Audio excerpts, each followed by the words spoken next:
everyone. Thank you so much for coming to this Sedona Transcendence retreat. I just feel so incredibly blessed. I always get a little choked up when I look out at the audience of all your beautiful faces, such beautiful souls. I feel so connected to each and every one of you when you sign up to come to my event. I feel like at that moment we've kind of made a heart-to-heart connection. Your lavalier's kind of in and out, so just in case. Okay. Now I got my hands full. I'm double-fisted here. So, yeah. Who here is in Sedona for the first time? Whoa, what do you think? I came to Sedona in 2008. In 2015. I actually had a premonition in 2014 about this Red Rock city, and in this meditation, I actually heard Sedona come through. Unbelievably, I lived in California, been on a spiritual path for decades, and had never heard of Sedona. So she came in right at the time when I was being called to come here. And so my husband and I were going to the Grand Canyon, and I said, can we go through this place called Sedona on our way back? And he said, sure. So here we have this 40-foot RV, and we decide to come in through 89A on Flagstaff's windy, small, narrow road, right? And my husband's like all white-knuckled as we're trying to navigate. And as we came into these magnificent red rocks, I was so blown away. I wept, I was breathless, speechless, and I knew I had come home. And we parked and spent a few days here, and it was almost as if I was remembering the future. I was going into crystal stores and looking around and saying, wow, I've been here. I remember this like I remembered the merchandising, the person behind the counter, and I'd never seen them before. It was as if I was having a premonition of actually spending time in that store in the future. Also, I felt more like a resident than I did a visitor. It was like, I already live here. So I told my husband, we need to move here. He's like, yeah, I work in telecom. We lived in the Silicon Valley in San Francisco. Lo and behold, we get back. He gets a job offer in Phoenix. Literally within a few months, we were moving to Sedona. Our house sold in 2 days. Everything fell into place. We got a house here. Magical manifestation, right? And so many people who live in Sedona, they say, Sedona called me and I answered. So the goddess Sedona does have this way of calling people home. I also feel when you have a calling to come to a place, whether you're being called to move there or just come and visit, like participating in a Sedona Transcendence retreat, there is a process of reuniting with the fragmented soul aspect of yourself, who in another timeline, in another dimension, in another age, actually may have lived here. Now, as a Sedona tour guide, I tuned in to the geology, the history, the archaeology, and also, of course, the spirituality. And I learned first that the U.S. Geology Report says that there's a crystalline basement under all of Sedona. The Hopi actually call Sedona Crystal City of Light. They also say Sedona was built by the star people millennia ago as a crystal temple city. And so when geologists say, yeah, there's a crystalline basement under all of Sedona, and if you're familiar with Sedona or if you've been out in the Red Rocks, you know that you can look down and see crystal in the Red Rock. It's clearly exposed in many different places. And so it's proof positive that, yes, there's a crystalline basement. Now, Sedona was under the sea 300 million years ago, and when she was under the sea may very well have been pure quartz crystal monuments. And then when she emerged from the sea, she gathered layer upon layer upon layer of rust, which oxidized as iron oxide, a form of rust, and that's what you see. So when you're driving through Sedona, imagine that you're looking at pure quartz crystal temples covered in iron oxide. And so when I tuned in to the Hopis' mythology about Sedona, I was so fascinated. In fact, none of the indigenous tribes, including here in Sedona, the Yavapai and Apache, as well as the Hopi up near Flagstaff and in Flagstaff, the Navajo, none of these tribes will reside in Sedona because they consider Sedona sacred ground.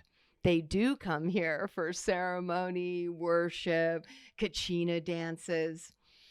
And so just to share the Hopi cosmology, because it's so fascinating, they say that at the time of the Great Flood, which would have been the biblical flood 12,000 years ago now, that they were ushered into the inner earth by the ant people. And there in the inner earth, these ant people taught them advanced ways of living and being, like holistic healing, like ceremonial worship, and also just raising the vibration through dancing, through drumming, right? Purification by fire. And then when the floodwaters receded, they emerged onto the surface through a sapapu on the floor of the Grand Canyon. They say that when they emerged, they entered the fourth age. So that would mean the biblical flood was the end of the third age. And now here we are in this fourth age, which those of us who are tuned into dimensions might say, hey, we've been in the fourth dimension, the fourth age for 12,000 years. And so this is the Hopi cosmology. Now, they say when they emerged through the Sapapu, they say they were met there by their god Masao, a blue-faced Kachina. And Kachina means star person. They say their god Masao told them he was their star ancestor and he was from the star Sirius B, and that they too had originally come from the star Sirius B to bring balance, peace, equanimity, and harmony to Mother Earth and all of her children, including the plant and animal kingdom. So then they said the god Masao led them to the 3 Hopi mesas north of Flagstaff. Archaeoastronomy shows that these 3 Hopi mesas are perfectly aligned with the 3 belt stars of Orion, just like the 3 pyramids at Giza are, right? And the indigenous and the Egyptians alike called those 3 belt stars gateways to the gods. Now, we know from Egyptian cosmology that they say Isis is from the star Sirius B, just like the blue Kachina is. And also being aligned with the 3 belt stars of Orion in Egyptian cosmology, they say that Osiris was from Orion. So there's a lot of similarities between Egypt and Sedona, both being sacred temple sites. And some people have even identified various rock formations in Sedona that look like Horus, or that look like the goddess Isis or the god Osiris. And so lots of sphinxes, sphinx-looking rock formations throughout Sedona. So here we are in this sacred temple site during the time of the equinox. So I really want to focus on the equinox and why I have my events during equinox times, especially here in the powerful spiraling vortex of Sedona. The vortex in Sedona, for those of you who don't know, they're created by this spiraling energy that spirals up from the Earth's spinning magnetic core. They spiral up through what's called lava tubes or volcanic shafts, this area having once been volcanically active. And north of us in Flagstaff, there was a big volcanic eruption around 1000 AD. And so this is no longer volcanically active here, but it gives a shaft, a tube, for this spiraling magnetic energy to spiral up through. Plus, since there's the crystalline basement, crystal gives off a piezoelectric effect. So what you actually get is electromagnetic energy spiraling up from underground and then coming onto the surface in a spinning fashion, which creates a really high vibrational frequency. Right within spinning energy, you get a really high vibe. And that's the high vibe vortex of Sedona. So who here, especially the first timers, have felt the spiraling vortex energy, who have felt the high vibe frequency? Cool, right? Yeah. And so I like to have my events here during the equinoxes. I have this smaller retreat, immersive, experiential retreat during the fall equinox. Then I have a large conference in March during the spring equinox. And we know that the ancient advanced civilizations built entire temple sites to align with the rising and setting sun of the equinox, right? And they were more advanced and evolved. They knew there was something really special about the equinox and the solstice. And so they believed that the veils between interdimensional realms was thin. They even built these keyhole windows that souls could migrate over to the other side, and also you could have incoming energy as well. So outgoing, incoming spiritual energy, because the veils are thin between the realms. Now also you have the vortex of Sedona creating these portals, right, for information to flow between the different realms. And so what better time to have a conference like this than when we can access the consciousness of other realms. This means our galactic brothers and sisters, extraterrestrial, also ultra-celestial, right? Angels, archangels, and even in the higher realms, God, goddess energy, right? And so I'm just so thrilled that we have these extraordinary channelers with us for this event. We have Ruben Langdon, if you want to throw your hand up. He is the star, the host of Interviews with Extra Dimensionals on Gaia TV. I just love miracle manifestation. I was watching Interviews with Extra Dimensionals, and I got like so obsessed with the show because he's bringing on these really cool channelers who were bringing in this advanced knowledge and wisdom from our galactics. And I thought, wouldn't it be cool if Ruben Langdon came out and bought some of these channelers? So like, it's really cool that Ruben Langdon's sitting right there.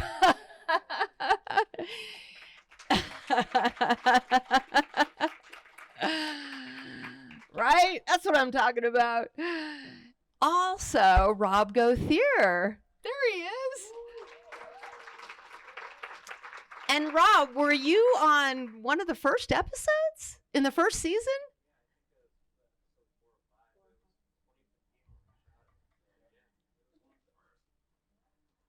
I recorded it on my phone so I could listen to it over and over and over again. Do you remember what it was about? Because I do. The difference between dimensions and densities, right? Which was a question I had. Like, you know, the law of one book was talking 6 density, 7 density, but then there's 6 dimension, 7th dimension, what? And Rob and his guides explained it beautifully. And of course, Ruben asked perfect questions. And so the fact that Rob Gauthier, the ET whisperer here, means a lot to me as well. Annette, of course. Thank you for coming. Another beautiful channeler, Georgia Jean. There she is. So that episode starts out with parachutes and skydiving and there's Ruben, right? He's like, we're gonna do this, right? And they're gonna skydive. And they did. And then afterwards, while channeling, right? You're closer to heaven, you're closer to the cool. And then, yes, of course, Georgia Jean came back and channeled the Circle of Light. And I've just gotten to know, Georgia over Zoom, and she's just got so much joyful, heart-centered energy, and I just love it. So I'm so happy that she's here with us as well.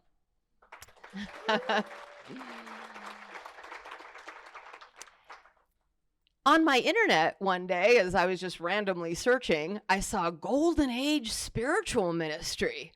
Whoa, that looked really cool.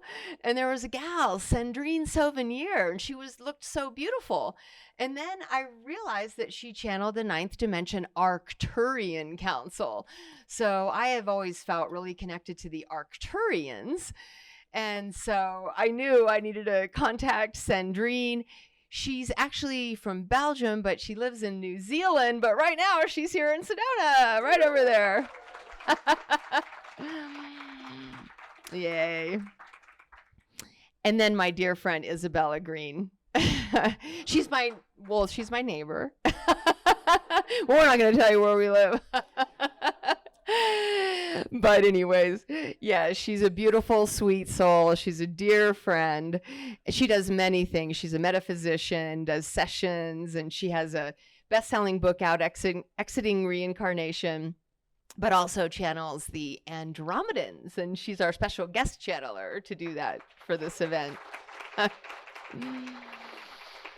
Of course, we have our teachers, and we have beautiful Melissa Fike, who I'm so blessed to know. She accesses the Galactic Akasha, has a best-selling book on the Akashic Records. I don't know if Michael Jaco is in the house, but I saw him earlier. Love Michael Jaco. He was at my last big event, and we had an event here a year ago in the same venue, and I always say, Jaco for president. Right?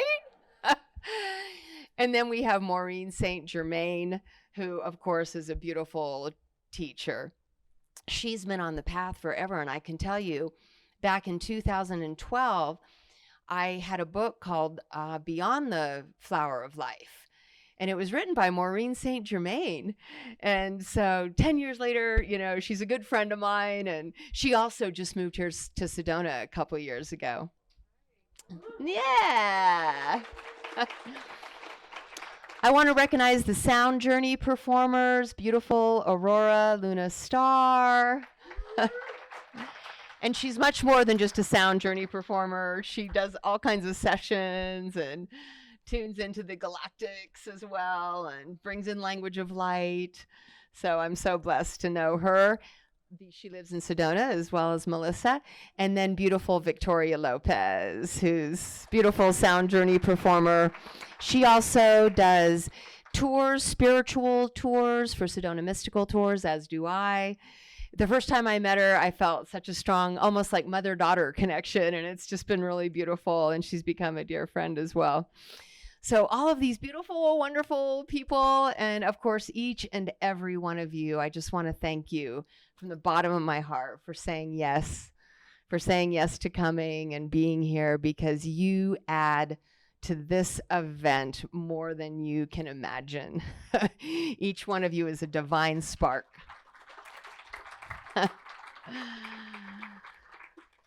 So talking a little bit about the equinox and what does that mean? Well, of course, it's equal light and dark.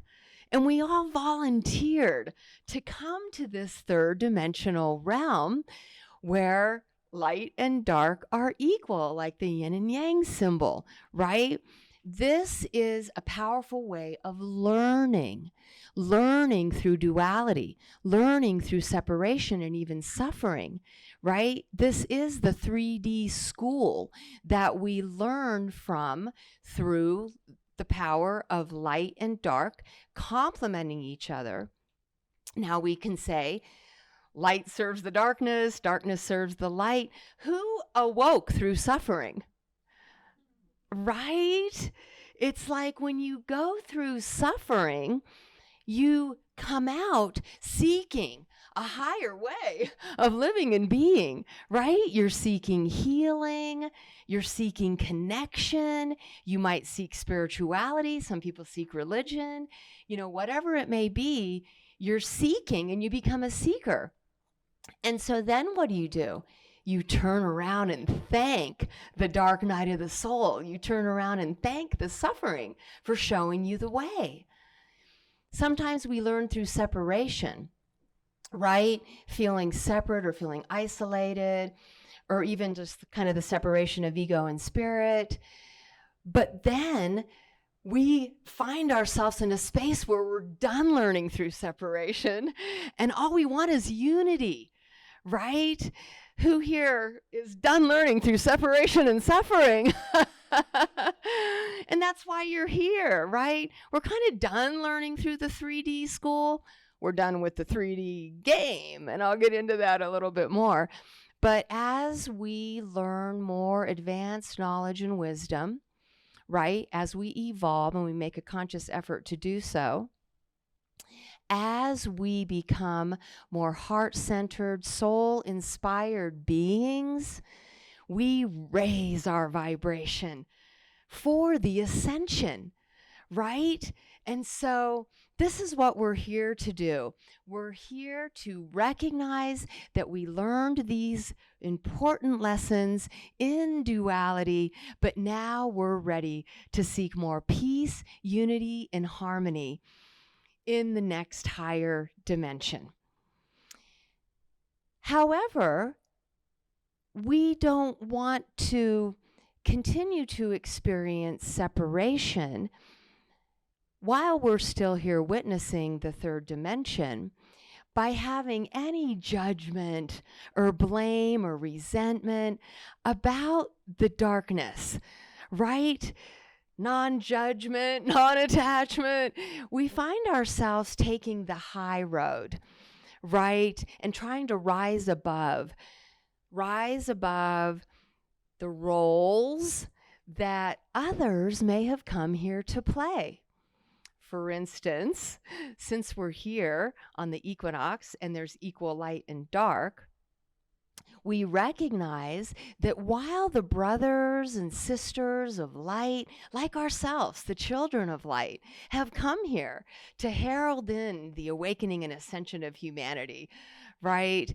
The brotherhoods of darkness have come here to herald humanity into what we might say is the dark ages, because the Hindu tradition says that the third dimensional wheel goes round and round on this 25,000 year cycle, right? 12,500 years on a descension arc into a dark age, and 12,500 years on an ascension arc into a light age, right? And so many of us are ready to get off the wheel, but there may be those who are fairly new to 3D and they still have a lot of lessons to learn in duality, right? And somebody has to herald them on that path while, somebody heralds in the children of light to the upper path. And so just, remembering that with non-judgment, people are here each on their own journey, learning in their own ways. And it's such a liberating approach to just be like, you know what? Like, this thing may be happening over there, but it's teaching lessons that people need to learn. But we're focused on co-creating the new earth, right? And so I just you felt compelled to bring that up here on the equinox. All right, so I'm going to start showing my PowerPoint presentation, and then I'm going to play a video for you. So when I started co-creating and collaborating here in Sedona, I was inspired to start a TV network called Sci-Spi.tv because I've always been really inspired by how science and spirituality merge. So this genre came up for me, Sci-Spi, right? How science and spirituality merge to give us the answers to the greatest mysteries of creation. And so creating this TV network, I started editing videos and found that it's something I really enjoy doing. And so I have a couple videos for you today that really help to showcase the concepts that I'm exploring. So I became interested in this idea that we're living in a virtual reality, right? Who here believes we may be living in a simulation? Right? I mean, everything is energy, everything's holographic, space-time is a hologram, right? But as such, that hologram, and each of us is a hologram or a holographic fractal, require a source from which this holographic image is being projected, right? And so I am a big fan of channeled material and channelers and the channeled messages. So it was probably 10 years ago that I came onto a book called the Urantia book. Who here has heard of the Urantia book? Wow, it's like 3,000 pages on rice paper with itty little writing. So you really have to dedicate yourself to the Urantia book. Hold on a sec.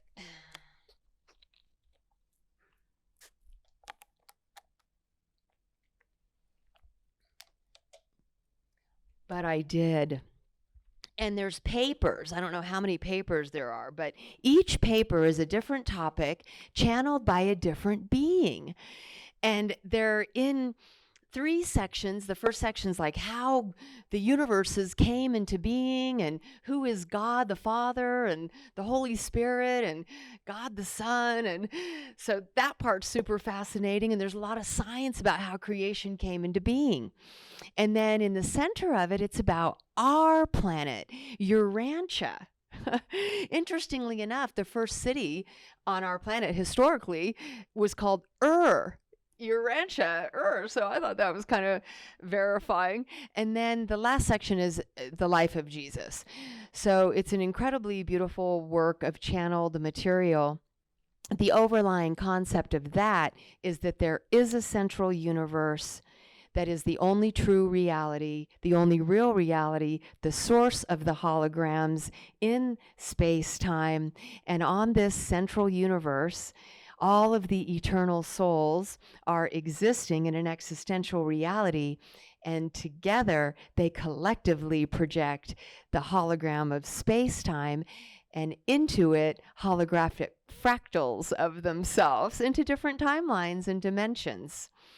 And so that would mean that our eternal soul is actually our source self, right? Our source self, the one who's projecting all of these holographic fractals of itself into multiple timelines and dimensions. Now, Theosophy would say that there's 12 dimensions and we project 12 personalities into each of those 12 dimensions for a max potential of 144 soul extensions they call the monad, right? And so people have different, concepts of like how many dimensions there are and this and that, but just for the concept to, have this vision that your source self may be playing a virtual reality game with all of its avatars projected into space-time.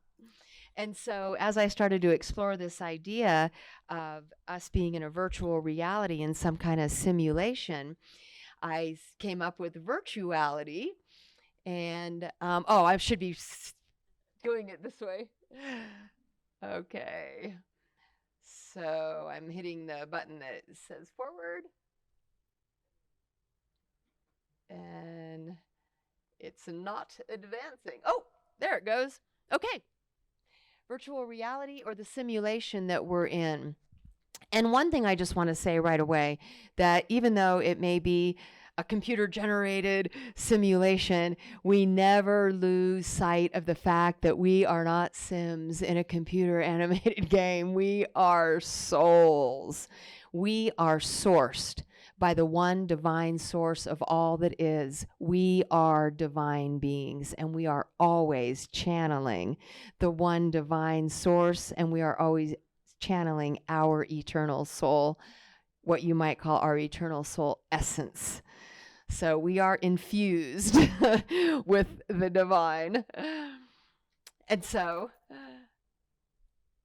this idea that we are in a virtuality infers that we may be playing a virtual reality game. So I started to kind of explore that idea. And as I was tuned in to the ages of the yugas that the Hindu philosophy believes in, this is a 25,000 year game, right? We come in, we go on the descension cycle, and then we turn around and we return home on an ascension arc, and it's a 25,000 year ellipse. And in a golden age, we have the opportunity to get off the wheel, and this is what Buddhism says as well. You can get off the wheel of separation and suffering during a golden age. And part of that has to do with all of the high frequency energy that's coming in, like on solar flares. You have supercharged, encoded photonic light, right? We're familiar with solar flares and all of this really high frequency energy that's coming in through our sun. And the source of our sun is the great central sun at the core of creation. So it's a golden age of enlightenment, right? And so we have plenty of opportunity to ascend during this time and are given a lot of assistance by this high frequency light. Also, by being able to connect with the galactics, because the realms are, the interdimensional realms, and the veil is thin between them. So we get a lot of assistance from our galactic brothers and sisters. And so, opportune time to level up to the next level of the game. We're done playing level 3, right? We're done learning in this way. In fact, we have achieved mastery at this level. And so we're ready to play the next game. Who here's ready to play the next level of the game? Let's level up. Yay, yes. So we walk through the portal into the new game. And the space-time game is intended for us to have another way to know thyself. This is why the one infinite creator started creating to begin with, right? Upon awakening and saying, I am, the one great self wanted to know thyself and created this first perfect realm called the central universe, where everything there is created in its perfect divine expression. And yes, you can know thyself by existing and being, but collectively the souls had an idea that they could create another way to know thyself through doing and experiencing. And this is how the mental construct of space-time then got created by all of the souls mentally projecting, right? This hologram collectively.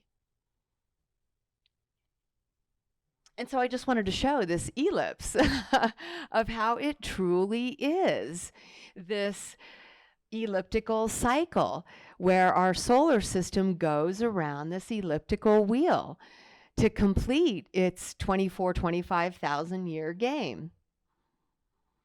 Now, this remarkable book that I ended up magically finding in a friend of mine's house. He was moving, and I was helping him move, and he had this closet and these books on the top shelf, and I go, boom, what is that massive purple book with gold writing on it?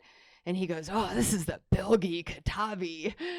It's like the book of knowledge, the knowledge book, right? And it's big, it's fat. It's like 3,000 pages. And I knew I was being called to dive into that. It's similar to the Urantia book in that it's a multitude of advanced beings that this particular gal Mevlana in Turkey, in Ataturk, Turkey, is channeling. She's channeling the Alpha channel. But this alpha channel is all inclusive of all of these different galactic beings, from Sirius to Arcturus to the Pleiades, and also just all kinds of different brothers and sisters of light. So it's a fascinating work of all channeled material. It's a little bit more modern than the Urantia book. It actually started in the 1980s. There's a lot of similar material in it, in that they're saying, here we are going into a golden age. And just like the Law of One book, which came, that series of books channeling Ra in the 80s, was saying in 30 years, coming around to 2012, right, it's going to be the start of you stepping into the golden age. And so it talks a lot about the golden age. I mean, it talks a lot about amazing concepts about how space-time hologram actually works. And so one of the things about the Hindu ellipse, about, going from point zero, when we could say Jesus Christ was born and it became year one, but we zeroed out at zero, and then the calendar started over again, right? And so from that, we would literally only be 2,023 years on a 12,500 year ascension arc into the golden age, right? And I thought, well, gosh, if we're only 2,000 years, we got 10,000 years to go before the golden age, but everybody's talking about the golden age. Then I came across, let me go back one.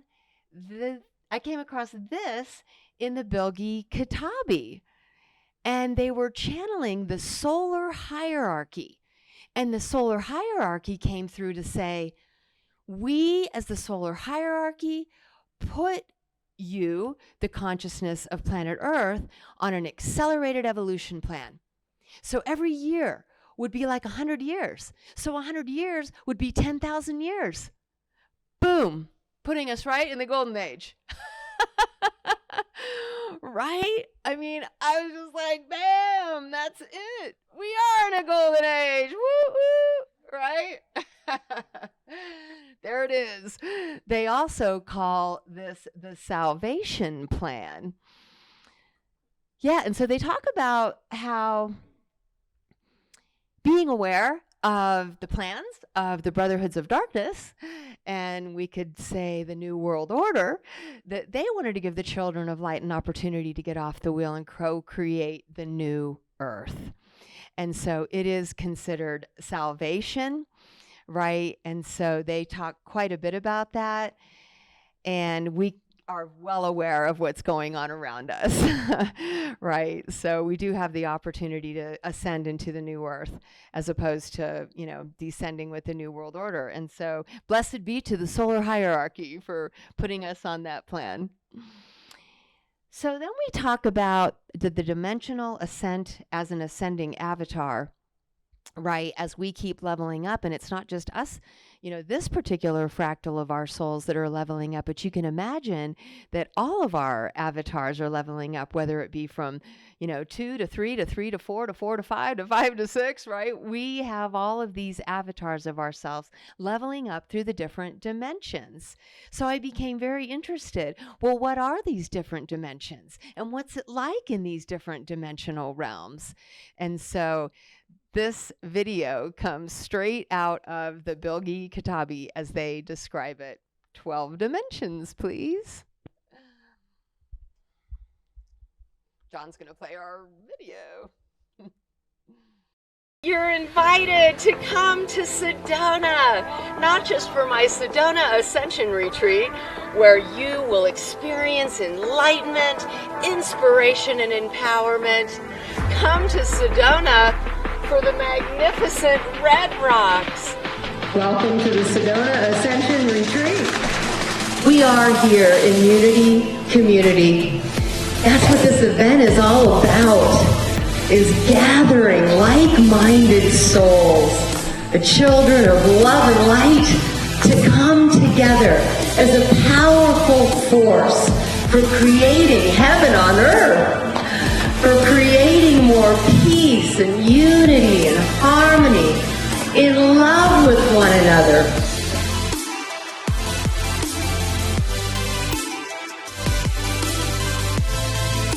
We transfer to a higher galactic energy. An emergence of heart-centered consciousness.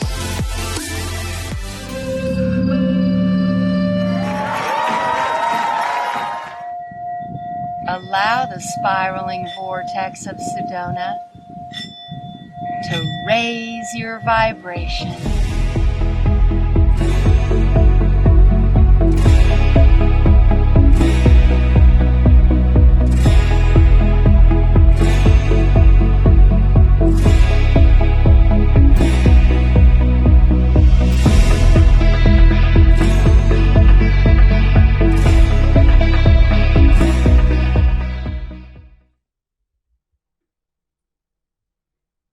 By the way, John Strayer, amazing AV.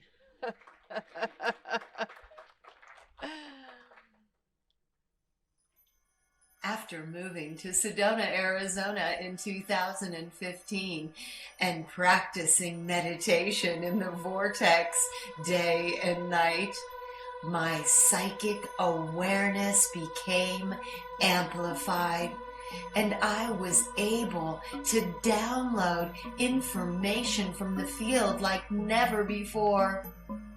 Then one night, a couple of friends and I decided to call upon the Arcturians. After seeing anomalous lights in the sky, we realized that we lost 4 hours of time. Later, in a psychic reading, I was told that 3 Arcturians took us aboard a ship where we were downloaded with advanced knowledge and wisdom to be revealed over time. Shortly after that, I realized that I could connect into multidimensional realities and reveal who I was being in these different dimensions. Soon I realized I could do it for others as well.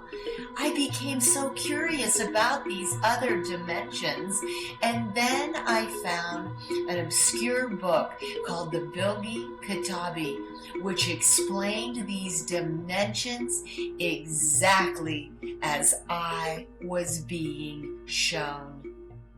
According to the Alpha Channel, each fetus bestowed on our planet is incarnated on our planet many times in order to complete its evolution.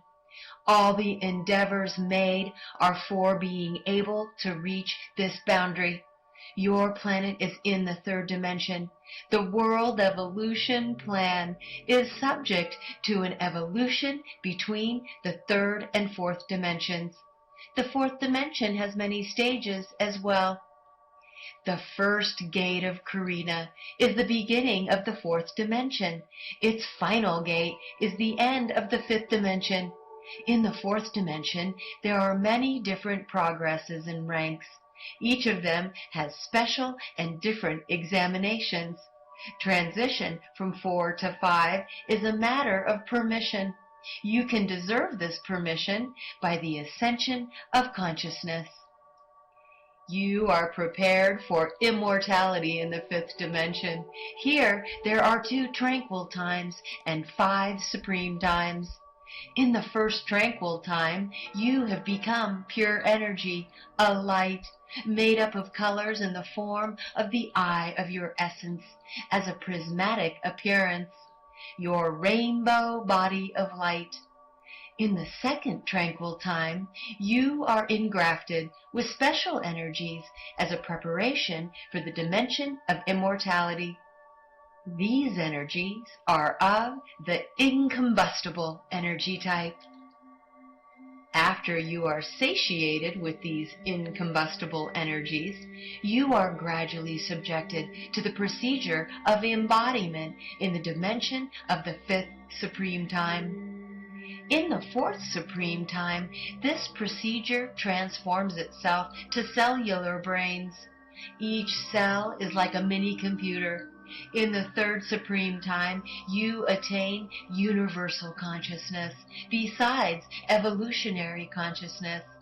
In the 2nd supreme time, you gain the power of existence and mental power. The 1st supreme time is the final gate of Karina. and is the birth into the dimension of immortality, the sixth dimension. From here, you step into the sixth dimension by the ascension of knowledge. In the sixth dimension, you achieve the ascension of consciousness by becoming your own master as a free spirit, a free conscience. You claim your spiritual potential at this very boundary. From then on, you assemble all the universal energies in your constitution. To whichever galaxy you go, you can easily use the energy type of that dimension with your mental power. The sixth dimension is called the dimension of ascension. The seventh dimension comprises celestial knowledge, and the eighth dimension comprises universal knowledge. The final gate of the eighth dimension opens the path of golden light. In each dimension, DNA strands are activated up to the 12th and final dimension, when the 100% perfect divine blueprint is embodied in the prismatic eye of the eternal essence or rainbow body of eternal light. The 9th dimension is the dimension of serenity. The 10th dimension is the dimension of pure light, the pure land. The 11th dimension is the dimension of sound, Altona, the dimension of music. The 12th dimension is the central universe, the only perfect universe, settled in the eternal now moment. All universes in time and space are merely reflections of this perfect universal blueprint. This is also the home of the eternal children, settled in their perfect divine blueprint, whole, perfect, and complete. All personalities in time and space are merely a reflection of their eternal soul essence. From here, these eternal souls project holographic projections of their 12 personalities into 12 dimensions of time and space. Furthermore, they express 12 aspects or soul extensions in each of the 12 dimensions, for a total of 144 soul extensions, which together represent their monad. They view these realities with the eye of their essence, which corresponds to the third eye.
Wow. What must 12D be like? Multi-dimensional for sure. Yeah, so just incredibly advanced knowledge and wisdom coming from these channeled sources to help us sort of understand these sophisticated concepts about the true nature of reality, the true nature of us as holographic fractals, and just space-time as a hologram. So the eye of your eternal soul essence.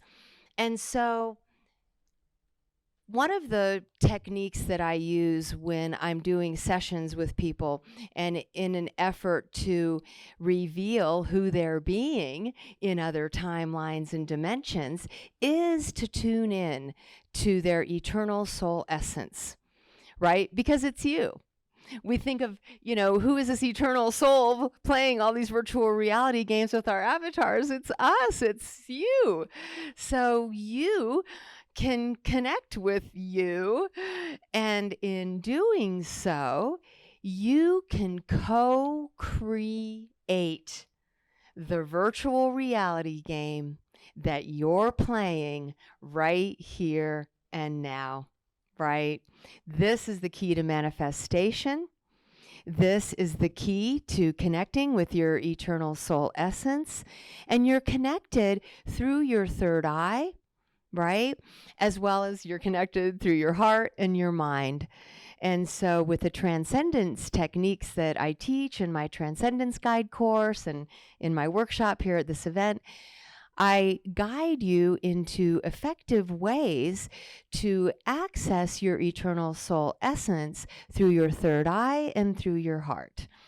And in that way, you can actually see through the eye of your eternal soul into all of the different timelines and dimensions and who you're being there, which is cool for one, because as we tune into who we're being as a more advanced and evolved being in a higher dimension, right, we start streaming consciousness with that avatar in a higher dimension who's more advanced and evolved. And so this is one method of evolving as well and advancing. And as we do a soul merge with that more advanced aspect of ourself who has more of their DNA online, right? It ignites dormant DNA within us and brings more of our brain online, which activates more of our innate gifts, skills, and abilities. Why? So we can be of higher service, right? For the awakening and ascension. All of you are being called who are here, right? You know this. You know you're being called to support the awakening and ascension of humanity, not just for yourselves, but for your loved ones too. And maybe even you have a business and you're doing it for clients, but whatever it may be, we want to have those more advanced gifts, skills, and abilities so we can be of the highest service right now, right? And so that's the beauty of tuning into your eternal soul, is that you can have these soul merge experiences. You can start streaming consciousness with these more advanced avatars. But also, you can start co-creating with your gamer self who's behind the scenes. And you can let them know, you know what? I want to co-create with you this reality that's unfolding before me. Let's co-create this vision that I want to bring into manifestation, right? And now you're playing the game. Of course, all of the avatars have free will. So we have free will choice to ascend or not. We can turn around and go back if we want to go around the wheel again. Our gamer self's not making us do anything. We're playing the game. We have free will to make whatever choices we want, right? But if we would like for certain visions to unfold in our reality before us, we can tell our gamer selves, let's go ahead and collaborate on co-creating this vision. One requirement is that it serves the highest good for all, right? So with pure intentions, our visions are focused on serving the highest good for all always.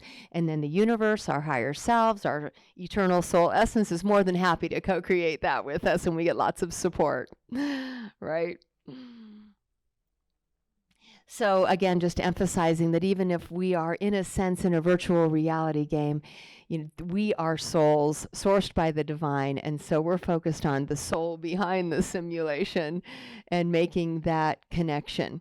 So in my workshop, I'll go more into what these different dimensions are and what I have learned about those dimensions and what those particular initiations in each of those dimensions are for. Right? It's for up-leveling us into the next dimension, but we have to go through initiations and activations. And so that kind of brings me to this idea that, let me just kind of fast forward here. Okay, so here's some parameters that kind of prove that we're in a virtual reality. Very fascinating. People wonder how, like, this whole 13 billion year old universe could have come into being from nothing, right? How could everything come in from nothing? And so people who believe in the simulation concept say that that's exactly how a video game starts up. A video game loads up from nothing, and then you've got everything on the screen in front of you, right? And so sort of this idea of this digital Big Bang. We also know that the universe is pixelated, that everything is holographic, and pixelation simply means we have all these little particles, right? All the little atoms and molecules, and it's all little points in space-time. And also this idea of programming, right? Like we're running programs. There's a different program. And if we consider the concept of a game, we can imagine that there's game code defining each one of these dimensional levels, or even each one of these different timelines, right? And so on the note of programming and running programs, it's when we're ready to level up to the next level of the game, it's like we start tuning in to that programming that defines that next level or the ascension. Now, an interesting thing that the book, The Bilgi Katabi, brought out was this idea, and it sort of relates to the Akasha and these lovely ladies who tune into the Akasha. And my dear friend Maureen St. Germain is here now, and she definitely does a lot of work with the Akasha. In this book, it talks about this idea that, yes, everything is sort of automated in a computer-generated reality, but it's not like just binary code running ones and zeros, right? There's beautiful, sacred geometry and colorful mandalas, and even our monad may be a spherical mandala full of different colors, shapes, and patterns. That's where we get sacred geometry. So it's much more beautiful than just imagining binary code.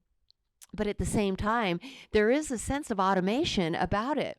And so this book says that you each have a diskette, okay? And every thought, word, and action is uploaded into that diskette constantly, right?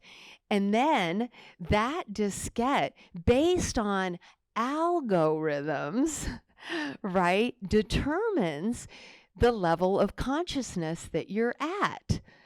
And so based on the level of consciousness you're at, then ultimately it's as if you qualify for the next level of the game, because your diskette has shown through different algorithms that you're running and all the thoughts, words, and actions that you're uploading into it that you're ready to play the next level of the game. And so automatically, boom, there you are. Now you're in the next level and you're playing the next game because you qualified for that.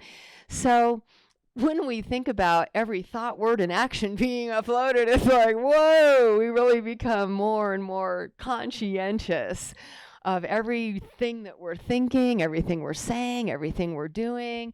That's sort of, I'm talking about taking the high road. We're not going to be a doormat by any means, but, constantly trying to be non-judgmental and compassionate and kind and caring, and just being that role model of 5D consciousness, right?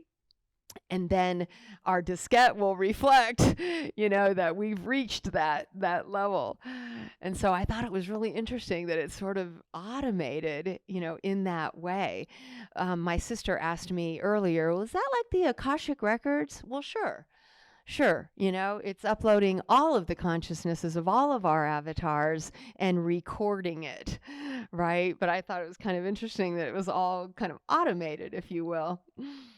And so these different factors that show that we are in a virtual reality, and one of them that I thought was really fascinating is causality loops. And causality loops is a concept in theoretical physics. And even Einstein had the block universe, showing that the past, present, and future exist all at once in one eternal now moment. right? And we know this. The future can affect the present just as much as the past affects the present, right? And it's called a causality loop. And so many of us here know that we can tune in to future timelines. Why? Because they're unfolding. And all of these timelines, past, present, and future, are all unfolding all at once, simultaneously, right? And if we can tune into our eternal soul essence, we can view them, right? Also, the E8 crystal. And this was really fascinating. There's a physicist, I keep pointing it at that. Oh yeah, this is going to be interesting to chat about. So we'll move into Garrett Lisi, who discovered this 8D crystal, or called an 8D lattice.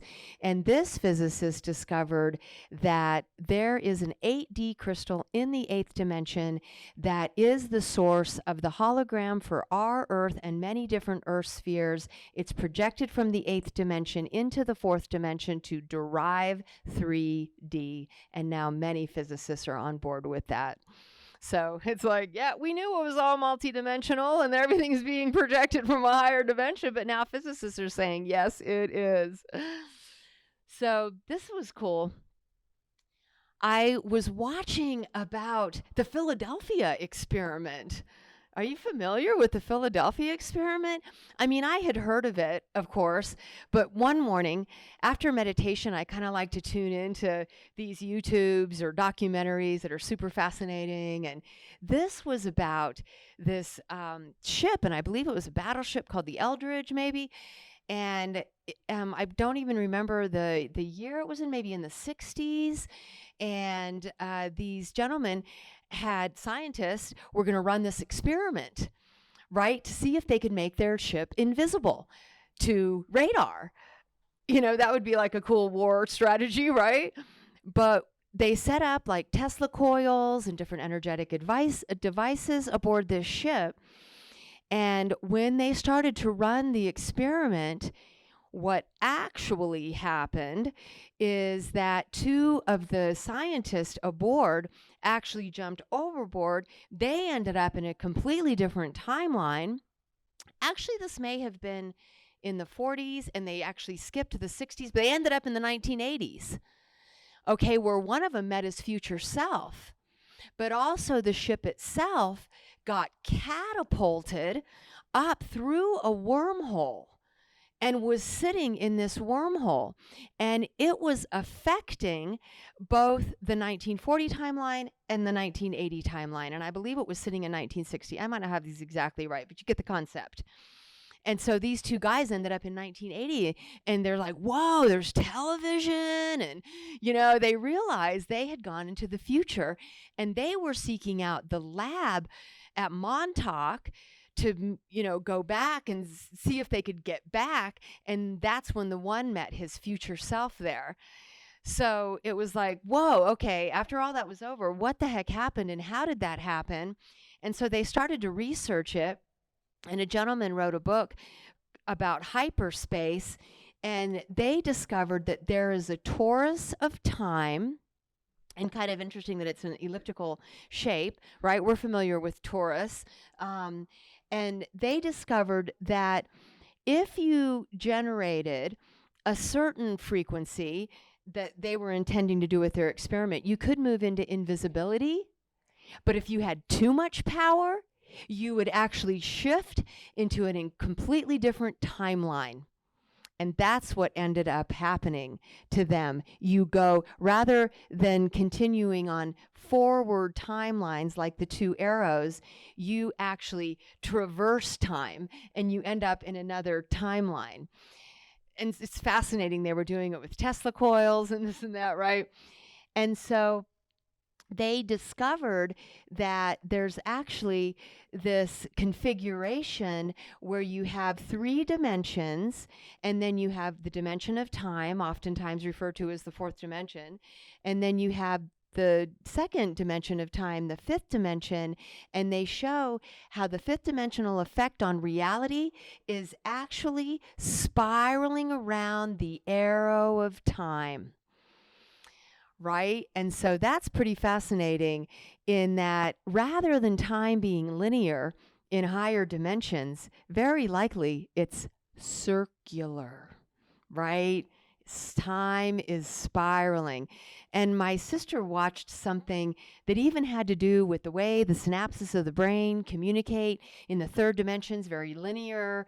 They connect in a straightforward way, but in a fifth dimensional consciousness, those synapses are communicating with one another by spiraling.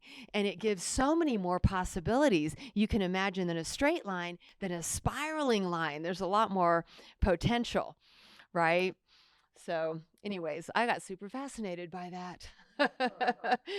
And so this book on hyperspace that talks more about the torus of time and the different the dimensional structure of 5D space is 8 tetrahedrons, right? And what does that bring to mind but the 8D Merkaba that my friend Maureen St. Germain teaches about? And we were just talking about, this reality being projected from the 8th dimension.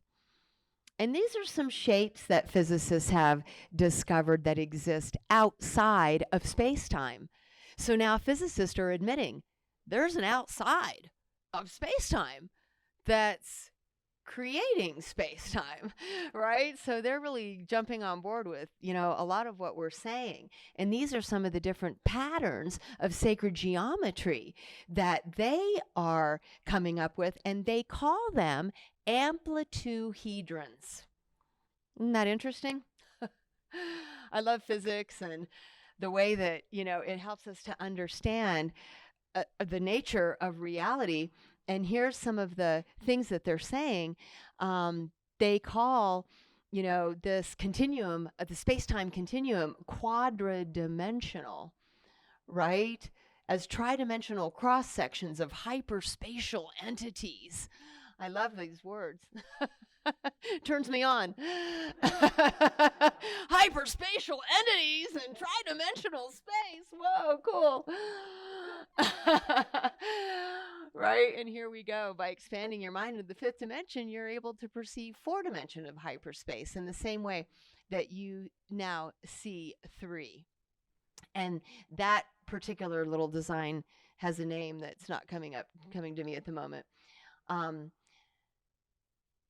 Yeah. Okay, right. Cross sections manifest in this reality as an eternal godlike being, which we know we are.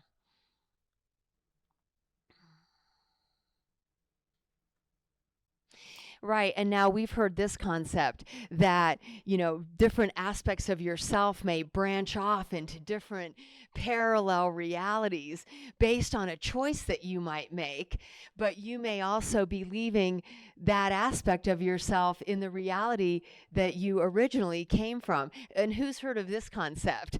Like you decide to make this choice rather than that choice, and an aspect of you stays in that choice while another aspect goes off into this other choice that you made. And I think that is particularly applicable when you come to a crossroads. Many clients that come to me are at a crossroads in their life. Suzanne, what do I do? My old life is not working for me anymore. I'm stuck in old patterns of thinking. I want to step into a whole new expression of myself. How do I do that? I don't know if I should move here, do that, stay with this person, do this job, whatever all these things are. And you're really struggling with choice, and you're being pulled here and you're being pulled there, and there may be a split, right? Where one aspect of you goes off on this choice and does this thing while the other one goes off on another. And so, oops, how did it go back to that? Another book that's been highly, highly influential for me is the Book of Knowledge by Dr. J.J. Hurtak, who has a home here in Sedona. And he was taken up into higher realms, into what he calls celestial realms, by the angel Enoch. Enoch took him into the presence of Metatron, and there he was downloaded with burning scrolls containing fire letters and key codes. And his book is full of these fire letters and key codes. And they reveal the most amazing truths. And so I'm just a huge fan of his work. And he himself is just so incredibly energetic and high vibrational. He has a model for how this shift is going to take place, where fifth dimensional Earth separates from the three-dimensional Earth, new Earth and old Earth. And he has a scientific description of how that actually takes place. Now, clearly that's highly scientific, and I'm not going to read any of those, and I'm also running out of time, so I got to get off stage. But I just wanted, to introduce you guys to that book and let you know, like, these higher beings who downloaded him with these burning scrolls also affirm we are in a golden age. We are ascending into the new Earth. There is going to be an ascension of the 5D new Earth from the old 3D Earth, and he explains this is how it's going to happen. He has a blueprint for how the hierarchy is at the top and souls descend out of the infinite light into the realms of space-time and then take that journey back home. And interestingly enough, that book of the Bilgi Katabi has a similar model for how that looks, and they call this a thought ocean. Let the games begin. And I'm just going to end it there, guys. But I hope you enjoyed my presentation and gave you lots to think about. I love each and every one of you. Thanks so very much for coming. I hope you have an extraordinary time during this Sedona Transcendence retreat. Thank you. Bless you.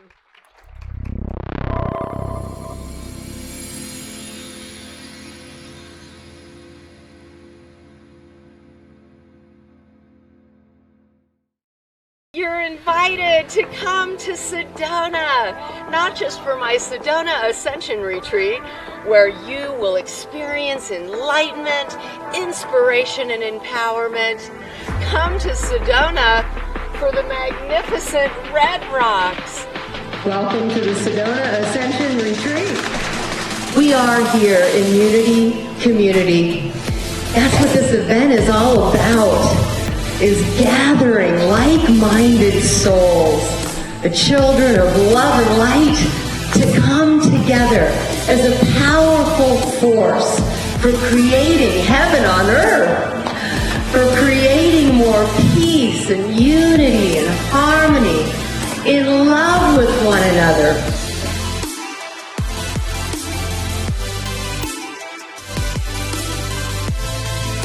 We anchor to a higher galactic energy. An emergence of heart-centered consciousness.